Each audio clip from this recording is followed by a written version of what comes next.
वा, सकाळी सकाळी असा नाश्ता झालाच पाहिजे, पण उपवास असल्यामुळं मिळतंय असं माझ्या नवऱ्याचं मन बोलतंय. करून वाटलं थोडासा चहा प्यावा, पण ह्या चहाच्या मनात दिसत नाही शूट करून घ्यायचं. चहावर जरा राग काढून कॅमेरा साफ करून घेतला आणि चहा पिऊन घेतला पहिल्यांदा.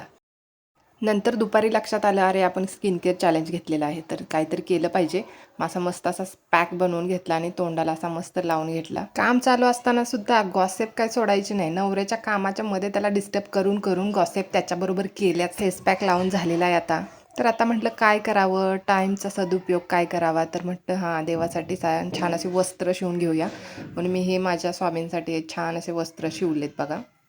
हो, भिवू नका, मीच आहे. माझा नवराही मागच्या मागे पळून गेलाय मला भिवून. बेसन लावलाय, जो ग्लो आलाय त्यानं आरसा पण कन्फ्यूज झालेला आहे. अशा प्रकारे स्वामींना ओढण्यासाठी मी ते वस्त्र बनवलं आहे. आता दिवसभर गोंधळ घालून झालेला आहे. आता जेवणाची तयारी करूया. हे बघा, जेवण बनवायची तयारी केलेली आहे. लगेच 2 मिनिटात ताटात जेवण आलेलं आहे, बघू शकता तुम्ही. आता मी मस्त खाऊन घेते आणि भेटूया नेक्स्ट व्लॉगमध्ये. तोपर्यंत बाय बाय, टेक केअर. आणि इथं माझे नवरोबा करतायत enjoy food recipes, vlogs. Bye bye.